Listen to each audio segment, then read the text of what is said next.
do pecado para uma nova vida em Cristo. É o tema da nossa lição.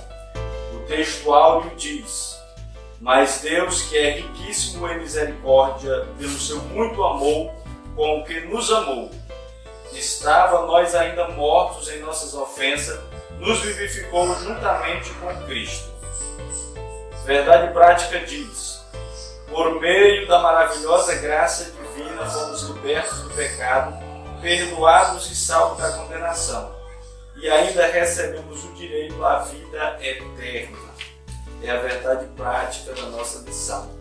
Nós vamos agora para a leitura bíblica em classe, que fica no livro de Efésios 2, do verso 1 ao verso 10. Os irmãos que têm sua lição e queiram acompanhar aí nas suas casas, nós vamos ler a nossa leitura bíblica em classe.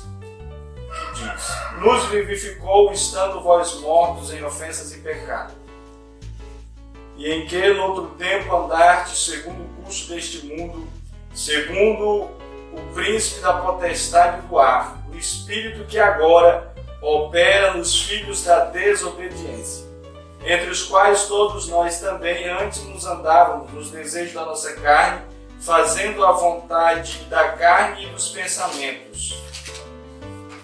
E éramos por natureza filhos da ira, como também outros. Mas Deus, que é riquíssimo em misericórdia, pelo seu muito amor com que nos amou, estando nós ainda mortos em nossas ofensas, nos vivificou juntamente com Cristo, pela graça sois salvos, e nos ressuscitou juntamente com Ele e nos fez assentar nos lugares celestiais em Cristo Jesus, para nos mostrar no século vindouro a abundante riqueza de sua graça, pela sua benignidade para conosco em Cristo. Porque pela graça sois salvos por meio da fé, e isso não vem de vós, é dom de Deus. Não vem das obras para que ninguém se glorie, porque nós somos feituras suas, criadas em Cristo Jesus para as boas obras, as quais Deus preparou para que andássemos nela. Glória a Deus. Meus amados irmãos, quero vos saudar nesta manhã da parte do Senhor. Deus nos tem proporcionado esse momento, por esse meio, por esse canal, para nós não perdermos mais uma lição, como perdemos no trimestre passado. E nós hoje trataremos sobre a lição de número 5, que tem como tema: liberto do pecado para uma nova vida em Cristo. Então, se os irmãos observarem, o apóstolo Paulo ele é bem enfático sobre a libertação dos pecados como uma prerrogativa, como um requisito para a obtenção da salvação. Ou seja, não tem condição de viver preso ainda no pecado e ser salvo. Não existe essa possibilidade, tem que ser liberto para obter a salvação.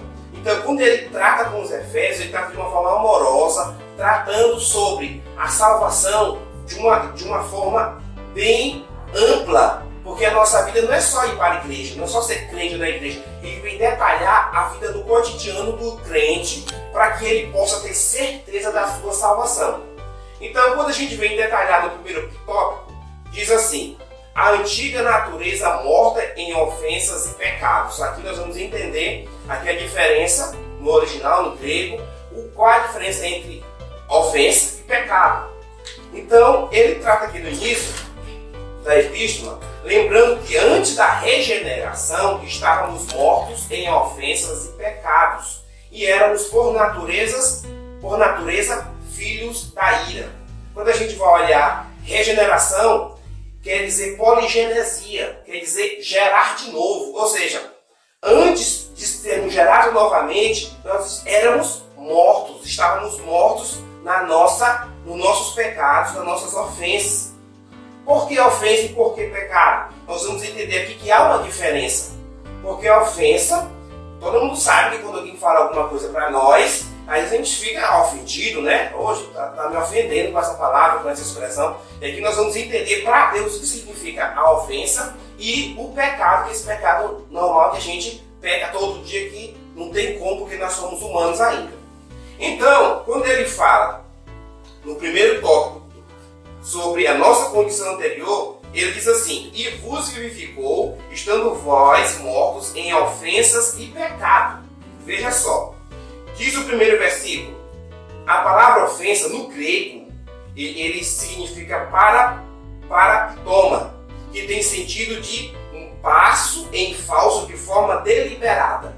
O que é de forma deliberada? De acordo com o nosso dicionário, quer dizer intencional, de propósito. Então, quando a gente vem olhar para o original da palavra, quando fala em estarmos mortos em ofensas e pecado, ofensa quer dizer aquele pecado proposital, calculado, aquele que você cria um método para ele, vira uma rotina e você faz mesmo sabendo que é errado.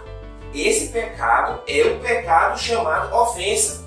Porque é como se você sabe que Deus sabe de todas as coisas, mas assim, às vezes que a gente pensa, eu vou pecar e vou pedir perdão depois. Aí eu pego de novo, peço perdão depois, vai virando uma rotina. E aí você está ofendendo a inteligência soberana de Deus. Porque Deus sabe que você já está pecando com a intenção de pedir perdão, como se Deus fosse uma criança que você, na sua mente, vou fazer isso, depois eu faço aquilo. E aí não é assim. Deus se sente ofendido, porque você não tentando acertar que errou. Não foi isso. Você fez de propósito. E aí é onde Deus se ofende, porque ele vê que o homem, sabendo que está errado, e mesmo assim ele faz. E aí Deus se ofende com isso. Por isso que o apóstolo diz, estavam mortos em ofensas e pecado. Agora nós vamos entender qual é esse pecado. Porque se existe ofensa e pecado, porque a ofensa não é igual a pecado, um pecado normal. E aí, quando a gente vai para o termo pecado, já tem outro significado. No grego é amartia, o qual descreve como aquele que erra o alvo. Agora sim, nós vamos entender, é como se fosse um arqueiro que está com seu arco e flecha direcionando para o alvo, mas ele não acerta. Mas ele não acertou, não porque ele não quis, porque ele não conseguiu por algum motivo. Tem vários fatores emocionais, vento, que fazem com que ele não acerte o seu alvo. Esse pecado do nosso dia a dia, que também pode nos levar à morte. Não só a morte física, como a morte espiritual. E aqui a gente entende um pouco mais o que o apóstolo Paulo diz, que quando ele falou assim, aquele mal que não quero fazer, esse faço. E o bem que quero fazer, não faço. Esse é o pecado que ele está falando aqui para os Efésios. Então, quando a gente entende que nós temos ofendido a Deus, a gente começa a entender que nós não podemos ficar no pecado rotineiramente, porque vai impactar na nossa salvação. Porque faz com que o crente vire um crente morno. Ele vira um religioso e continua indo todos os dias para os cultos e está pensando que está indo para o céu, mas na verdade ele vira um religioso que quer seguir os dogmas da denominação e continua vivendo assim. E a gente sabe que esse caminho é o caminho largo, porque é muito fácil viver de qualquer maneira. Difícil é viver conforme a palavra, se desviando e não ofendendo a sabedoria infinita do nosso Deus. Louvado seja o nome do Senhor. Continuando, em vista disso, o homem em sua natureza decaída é diagnosticado como morto, ou seja, uma declaração da real condição das pessoas sem Deus. O conceito é de morte moral e espiritual provocada pelo pecado, que inevitavelmente separa o homem de Deus. Tal qual um corpo inerte, a natureza pecaminosa impede o homem de ouvir e obedecer à voz de Deus, que assim vive, está morto enquanto vive. Então a gente observa aqui que quando ela fala de morte, ela está falando de morte espiritual, que trata de morte moral e espiritual ao mesmo tempo. Porque se você for observar, quando estávamos no mundo, nós vivíamos mortos porque não entendíamos o que Deus queria fazer. A vontade de Deus para a nossa vida, a gente vivia de forma deliberada, pecando todo dia, toda hora, e às vezes com mentira que nem era necessária, como os mentirosos. Ele vira um pecado normal, mentir, vira uma coisa natural, mentir. Às vezes não precisa mentir, mas ele mente mesmo assim. É como se massageasse o seu próprio ego em contar mentiras convincentes. E aqui a gente observa que essa morte moral, ela trata diretamente com a forma espiritual do homem. Porque quando ele perde a moral, ele perde o respeito pela sociedade, pela sua família, ele começa a morrer espiritualmente. E a morte espiritual, ela leva o homem para o inferno. Infelizmente, muita gente não acredita, só vai acreditar quando vê. Infelizmente, quando vê, não vai mais poder sair de lá, porque é irreversível. Então, quando ele fala dessa morte moral provocada pelo pecado, ele fala de uma separação de Deus.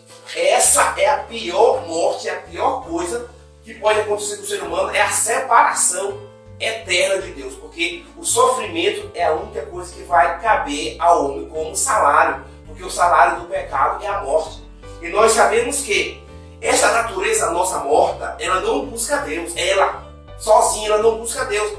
Precisa que o Espírito Santo de Deus toque em nosso coração, que a gente dê um espaço, porque Jesus ele já deu o primeiro passo para a nossa salvação. Ele já morreu na cruz, então ele já deu um passo para o homem. Só que o homem precisa também dar um passo.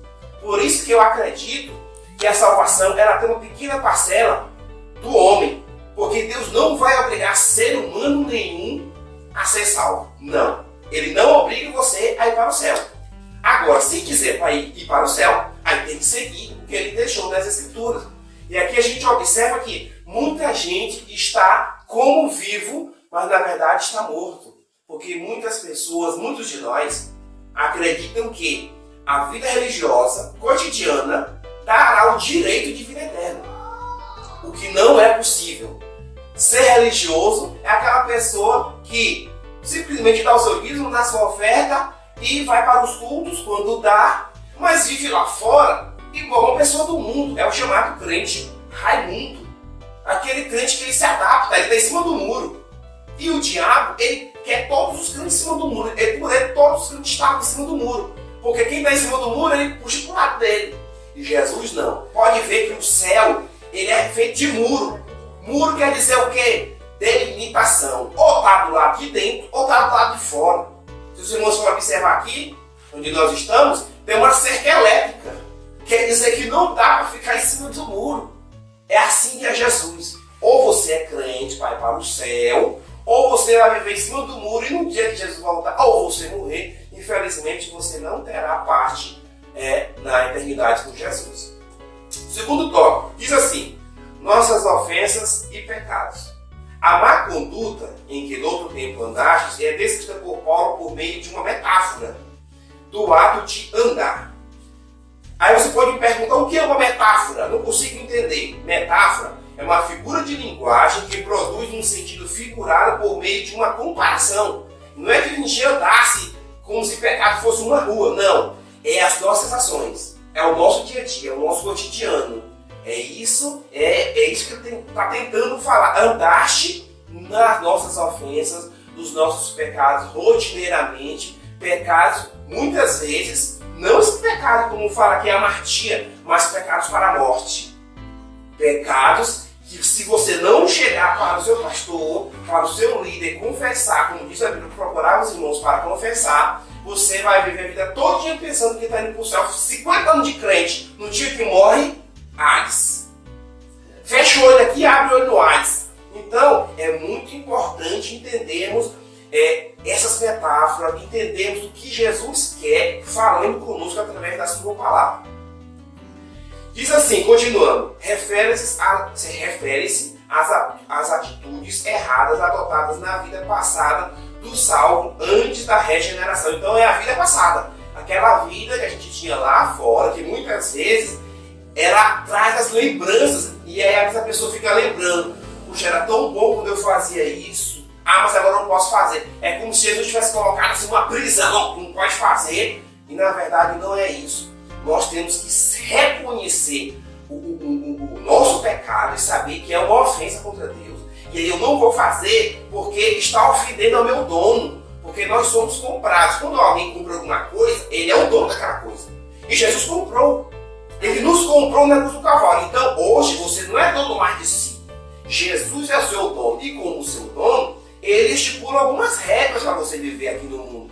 E aqui nós vamos entender que quando ele fala andar segundo o curso deste mundo, são os costumes, aquele costume de todo dia. Se for olhar para o panorama hoje, panorama de mundo, é normal você procurar meio de lacrar. O que é lacrar? Procurar temas polêmicos e aí montar nele e aí começar a ganhar, às vezes no Facebook, curtidas falando de coisas que fere legislação, que fere o direito de alguém. E aí por isso você começa a criar uma narrativa para poder justificar essas imoralidades, essas coisas erradas, porque tudo que é de ruim o mundo abraça como seu. Você pode até achar que não. Vamos colocar, fazendo aqui uma comparação. Costume mundano normal. Um homem ter, no mínimo, 2, 3 mulheres, ele é um homem escolado, ele é um homem normal, ele é um da sociedade. O homem se aproveitar de circunstâncias para roubar o erário, roubar o seu patrão, roubar o seu vizinho, olhou uma coisa fácil, que ninguém está vendo, vou levar para mim. Isso virou normal. Tenho possibilidade de tirar vantagem indevida de alguma coisa, vou fazer, porque eu sou esperto.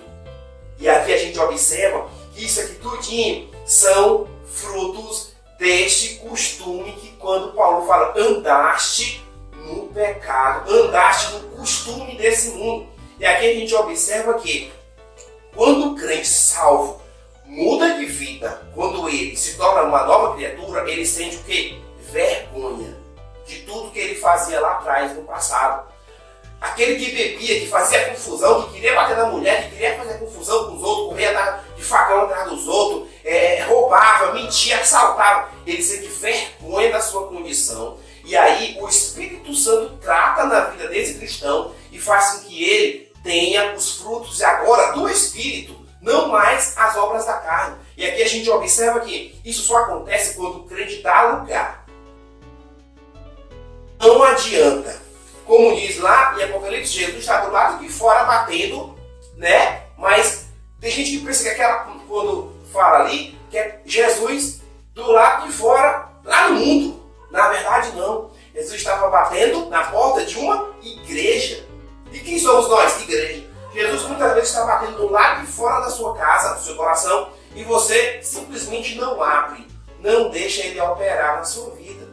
E aí o que acontece? Você vai definhando espiritualmente, você vai morrendo. Tem gente que morre de fome. Mas como alguém morre de fome? Deixa de comer, que morre de fome. Deixa de beber, que morre de sede.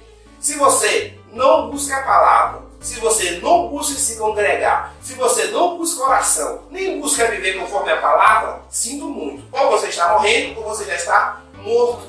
E aí você não consegue mais fazer o quê? Ter força para se congregar. Você não consegue mais buscar forças dentro da palavra, não consegue nem mais olhar na cara do pastor como se o pastor estivesse te julgando. Mas na verdade, simplesmente ele usa o líder espiritual para nos ajudar, para que nós continuemos a ver a cair no pecado. Ele vai lá e tenta ajudar, tenta dar força para você não cair de novo lá no pecado, lá no mundo, porque muitas vezes uma cilada que o diabo cria e aí você cai e não consegue mais voltar. Muito bem. Vamos agora parar. Vamos adiantar mais um pouco. Andarmos fazendo a vontade da carne e dos pensamentos. Refere-se o quê? A inclinação para o mal, algo inerente à natureza humana. Pastor, quando a gente está observando sobre pensamentos, isso é uma coisa muito particular. Mas essas coisas particulares que são os nossos pensamentos, elas são a origem do pecado. Pecado nenhum é originado sem o pensamento. Muitas vezes existem pecados que só se tornam pecado quando existe uma ação. Mas tem pecados que não. Tem pecado que só em maquinar ele já gera o pecado. Na mente humana. E a pessoa diz, só porque eu não peguei uma faca, não peguei um revólver, eu pensei em matar, mas não matei. Mas aí fica aquela coisa, o instinto do homicídio, do adultério. Tem gente que pensa que pecado é só adultério, matar, assaltar.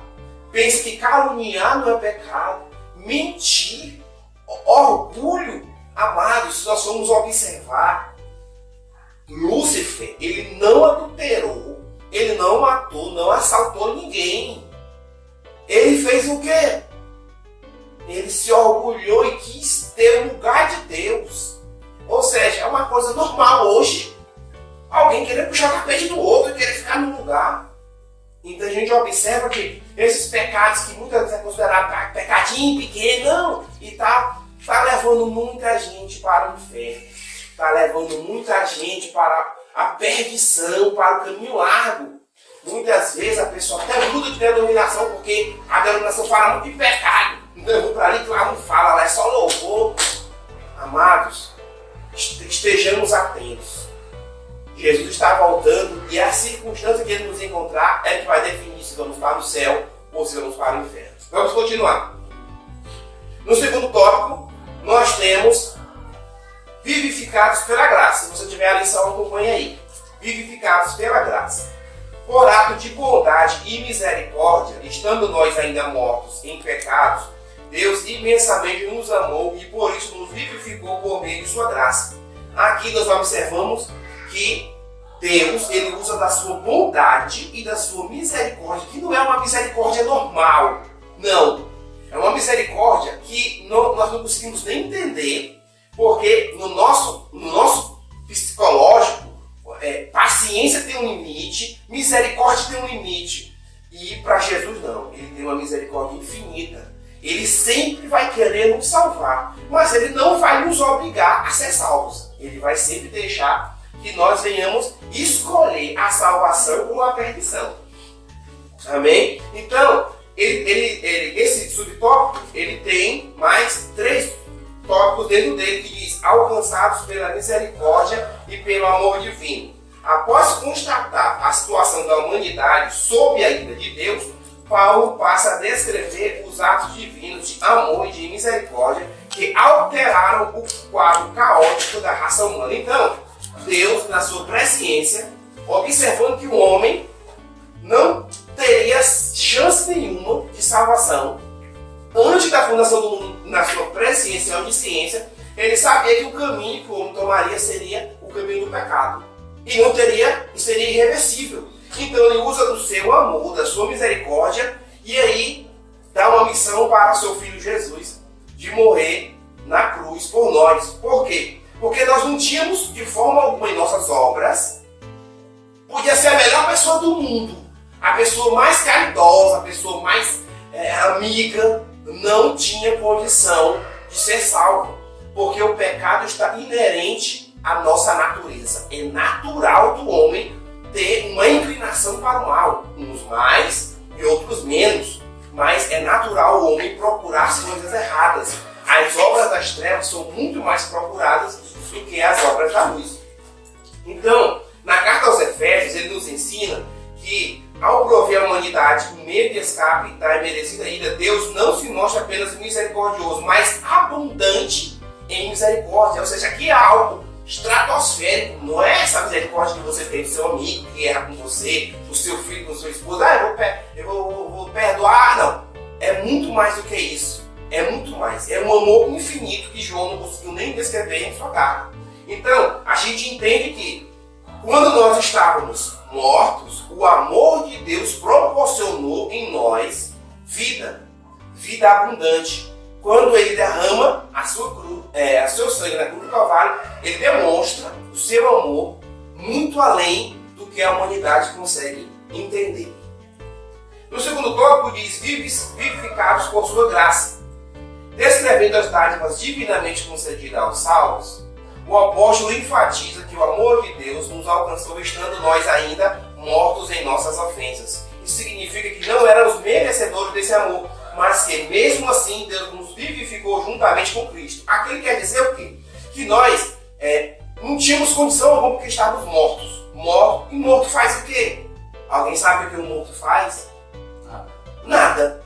Não fala, não ouve, não expressa sentimento. Ele simplesmente vira uma decomposição da matéria humana.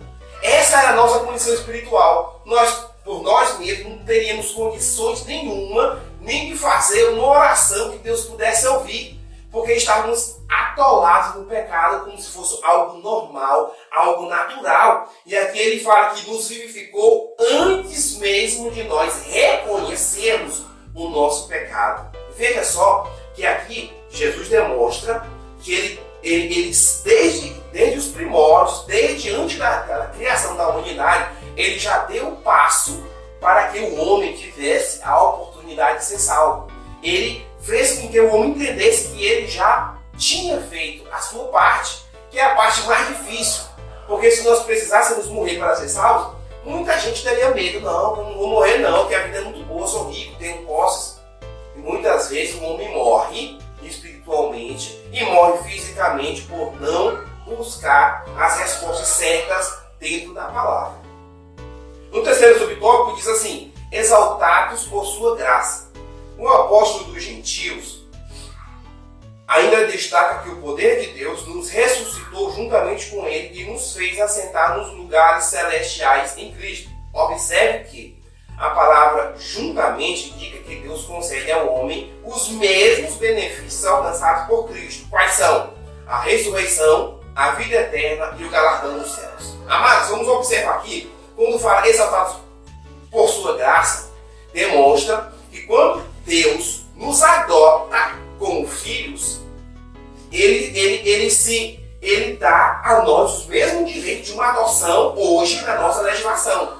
Se uma pessoa que tem um filho e adota um outro filho, quando essa pessoa deixa alguma posse, chega a falecer, e quando vai distribuir esses bens, essa herança, o filho adotado, temos o mesmo direito do filho biológico.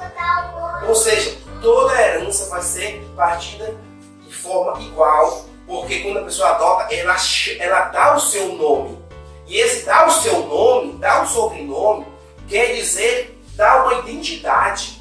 Então a gente observa que quando Jesus é exaltado, recebendo ressurreição, recebendo a vida eterna e o galardão dos céus, ele está dando para nós os mesmos benefícios que Jesus recebeu. Agora, vamos ressuscitar agora? Não, tudo tem o seu tempo. Naquele momento que os mortos que morreram em Cristo ouvirem a trombeta antes de nós, eles vão ressuscitar. Independente da forma como morreram, ressuscitarão. Além disso, terão a vida eterna. A vida eterna que Jesus já tem, porque ele é Deus. Já tinha essa vida eterna. E por fim, o recebimento do galardão dos céus, que nada mais é do que prêmios que ele dará para todo aquele que se esforçar em fazer a obra de Deus. E aqui a gente observa que quando fala de prêmio, tem muita gente que se esforça mais, vai receber prêmio maior. Quem se esforça pouco, vai receber prêmio menor. Mas olhando para o panorama, só de estar lá já é um grande prêmio, porque a salvação é o maior prêmio que o ser humano pode ganhar aqui nessa terra. E nosso último tópico, para não demorar demais, tem a salvação não vem das obras. Em Efésios 2, de 8 a 10, Paulo revela que a salvação não depende de obras humanas, porque pela graça sois salvos por meio da fé.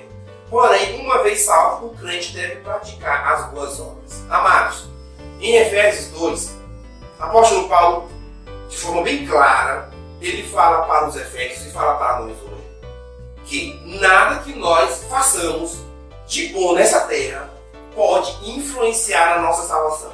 Todavia, o salvo faz de tudo o que ele pode para ajudar na obra do Senhor. Aqui está a grande diferença. Deus, ele não faz troca.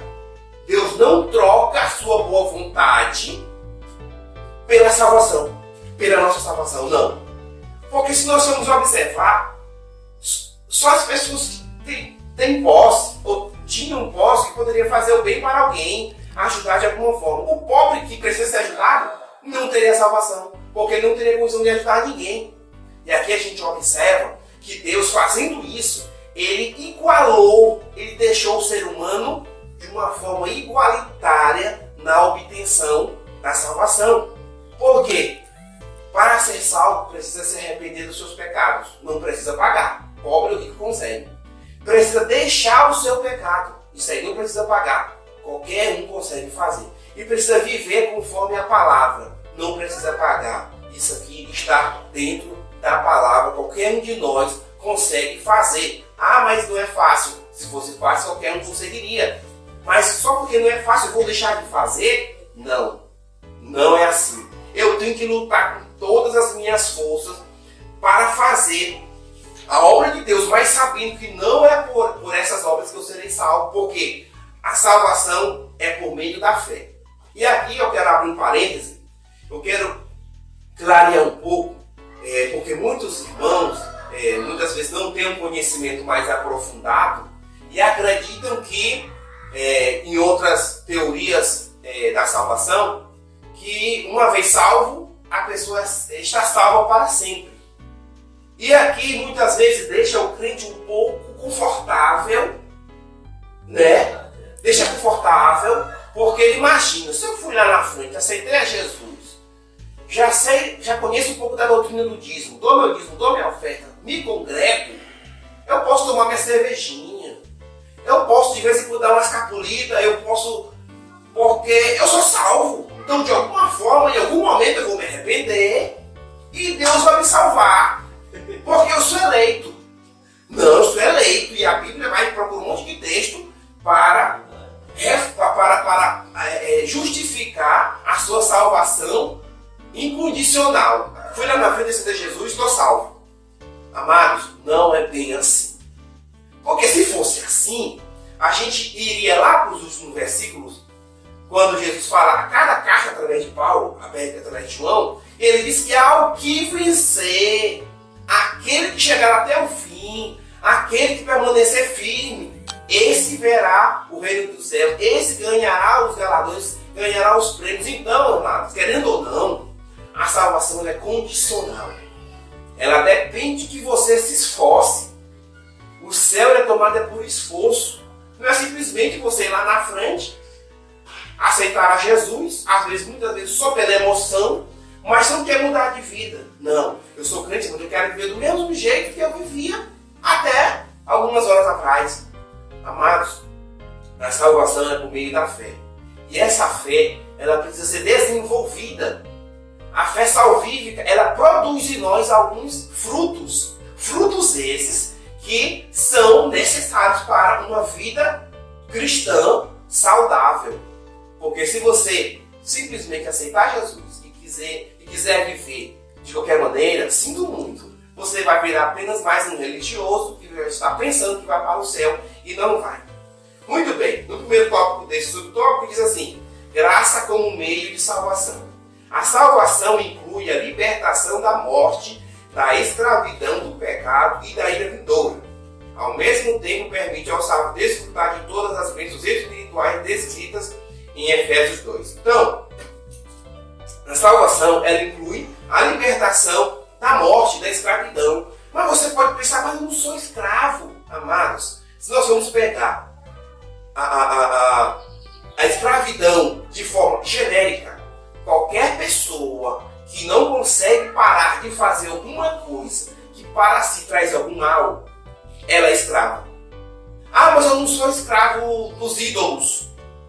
Mas tem lá no seu diáriozinho a foto de todos os artistas que você, ainda hoje, dentro do seu tempo lá de juventude, está lá coladinho. Você volta lá, está lá todo mundo, olha lá, ó, os artistas, os cantores.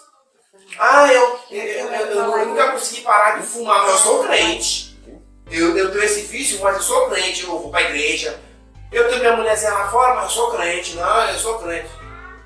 Amado, coloca para enganar as pessoas. E o diabo muitas vezes ele nem quer que você saia da igreja. Não, você pode continuar lá, mas um dia que Jesus te chamar para a eternidade, individualmente, você não vai morar com ele eternamente.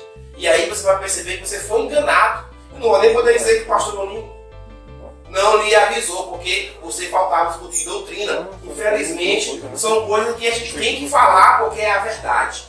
Às vezes a verdade dói, mas é melhor uma verdade que dói e te ajeita do que uma mentira e passar a mão na sua cabeça e você pensar que está indo para o céu naquele grande dia e ir para o inferno. Então, a palavra graça, ela tem a tradução grega como charis, que significa favor imerecido. Então, o que quer dizer? Favor imerecido é aquele favor que você, como já diz a palavra, não merece. Jesus nos deu uma salvação, salvação essa que ele não era obrigado a nos dar. Mas aí ele usa da sua graça para nos salvar. É como se você falasse para o seu filho: meu filho, não toque a mão no fogo, porque vai se queimar. Você vai se queimar. E aí você vai, sai, e o seu filho toca a mão no fogo e se queima. E aí o pai podia dizer assim: eu te falei que tu ia te queimar, mas tu te queimou, e aí tu vai ficar queimado agora. Mas aí o pai faz o quê? Vai lá e coloca o remédio no dedinho do filho e diz: meu filho, você aprendeu agora, né? Que se o fogo queima e se queimar dói. Esse é o favor imerecido. Mesmo nós pecando, dia por dia, Jesus mesmo assim, ele nos perdoa, ele nos dá condições de permanecermos crentes. Mas precisamos entender uma coisa: Deus não é uma criança que você consegue enganar com a sua narrativa psicológica. Não, Deus sabe que eu sou pecador. Peca. Pede perdão. Peca. Pede perdão. Amados, Deus não é criança, entendamos. Deus é um ser todo poderoso. Ele sabe até a sua desculpa que você vai dar por não ter ido para o culto, por fazer qualquer coisa. Deus já sabe até a sua desculpa e ele fica só olhando para você, tipo assim, tá pensando que eu sou uma criança, um bebezinho que pode ser enganado.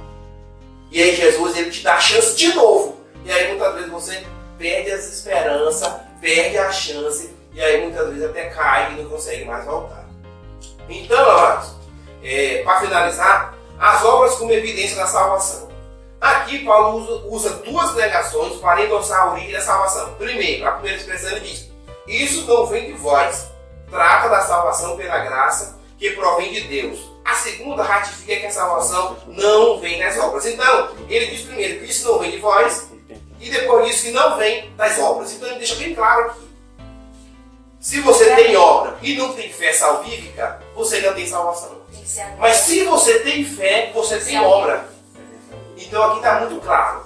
Se você quiser viver uma vida fazendo as boas obras, ajudando o próximo, isso é muito bom como cidadão brasileiro, uma pessoa boa, tudo bem. Mas não pense que será levado em consideração na sua salvação. Porque a palavra não deixa brecha. A palavra não deixa dúvida.